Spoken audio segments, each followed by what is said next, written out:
എല്ലാവർക്കും നല്ലൊരു പ്രഭാതം ആശംസിക്കുന്നു. നാം ജീവിതത്തിൽ പലപ്പോഴും എടുക്കുന്ന തീരുമാനങ്ങൾ തെറ്റിപ്പോവാറുണ്ട്. അതിനുള്ള കാരണം നാം നമ്മുടെ സ്വന്തം ബുദ്ധിയിൽ ആശ്രയിച്ച് ദൈവത്തോട് ആലോചന ചോദിക്കാതെ നമ്മൾ പ്രാർത്ഥിക്കാതെ എടുത്തു ചാടുന്നു. അപ്പോൾ നമുക്ക് അവിടെ ഒരുപക്ഷെ തെറ്റ് പറ്റാൻ സാധ്യതയേറെയാണ്.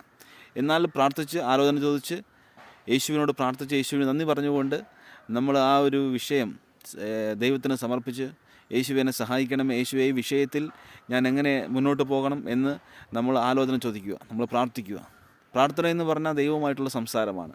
നമ്മൾ മറ്റെല്ലാ കാര്യങ്ങളും മാറ്റി നിർത്തി നമ്മൾ ഏകാഗ്രമായി ദൈവത്തോട് പ്രാർത്ഥിക്കുന്നു, യേശുവിനോട് പ്രാർത്ഥിക്കുന്നു. നമ്മളെ സൃഷ്ടിച്ച നമ്മുടെ സൃഷ്ടാവിനോട് പ്രാർത്ഥിക്കുന്നു.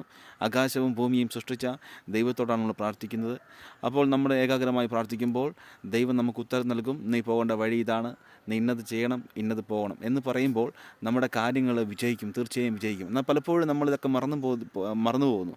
അതുകൊണ്ടാണ് നമുക്ക് പലപ്പോഴും തെറ്റ് പറ്റുന്നത്. അപ്പോൾ നമുക്ക് ഇങ്ങനെ പ്രാർത്ഥിക്കാം: യേശുവിനെ സഹായിക്കണമേ, യേശുവിനെ അങ്ങനെ അനുഗ്രഹിക്കണമേ, എൻ്റെ ഈ കാര്യങ്ങൾ എനിക്ക് തീരുമാനമെടുക്കാൻ എന്നെ സഹായിക്കണമെന്ന് പ്രാർത്ഥിക്കാം. തീർച്ചയായും ഞാൻ ഉറപ്പ് പറയാം, നിങ്ങളുടെ ജീവിതം നിങ്ങൾ വിജയിക്കുക തന്നെ ചെയ്യും.